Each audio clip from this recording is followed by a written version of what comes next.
Stellantis, which was their biggest credit customer, roughly 80% of their credit revenues in 2020, unexpectedly a few weeks ago said, we're done. We're buying no more credits from Tesla ever again. That's it. We expected them to buy $300 million this year. They said, we're done. We've said all along, Andrew, and you've pushed us on this, but we've said, listen, these credit sales are going to eventually disappear. Stellantis basically confirmed that a few weeks ago. You've not heard anybody talk about that. And then you look at next year, right? Next year, basically, Tesla admitted 2 quarters ago, their CFO said, the credit business is not our core business. It's going away. And then you look at the competition. Look at the F-150, or the F-1 Lightning that came out last week. They have a battery that's roughly 170 kilowatt hours of battery versus Tesla's Model 3, which has 61 kilowatt hours of battery.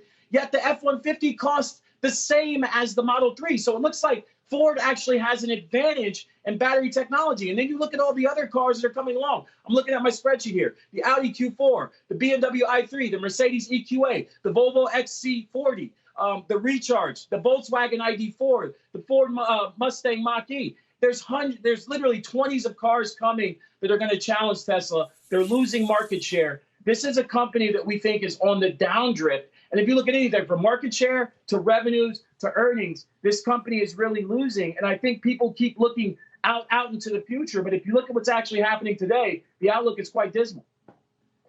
Gordon, though, are you suggesting this company's not going to continue to grow? Because I don't think anybody's making that argument. I think the question is just how fast they grow. Right. That's my point, Andrew. Yes. If you look at outside of China in Q1, U.S., Europe, rest of the world, excluding China, their volumes, not revenues, their volumes were actually down sequentially. And again, that Q1 growth in China, it was just 10,000 units incrementally more in Q1 versus Q4 of last year. And in April, the first month of this year, they've gotten completely eviscerated in China. Their sales in April were down 66% month over month. Li Auto, NIO, Xpeng combined, their sales were up 13% month over month in April. And if you look at what's going on in China, just this past weekend, China basically said we're not allowing Tesla cars in our compounds anymore. And if you look at the news cycle in China, it's been extremely negative against Tesla, from everything from FSD accidents that they're blaming on their FSD technology to the Wompy wheels to the brake spelling, et cetera. These are all in state-affiliated news sites that China literally is putting out almost daily. You know, no news gets past the CCP without the CCP's approval. So, yeah, we think there's a problem in China as well.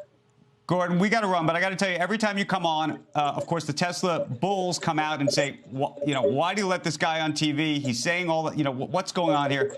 Just for transparency's sake, do you have what's your position, to the extent you have any position, related to Tesla? Well, listen, I'm a sell-side analyst. I can't invest directly in stocks that I cover. But I mean, keep in mind, the Tesla bulls said they're saying that sales in China were going to be strong. They were down 66%. I wanted you to say that on the air. That's all I wanted you to say, because I think people asked the question. I wanted you to say. I didn't want you to say anything, but I wanted to have the proper answer on the record. So you don't own any stock, long or short Tesla, right? I can't. As a sell-side analyst, you can't own the stock. Absolutely.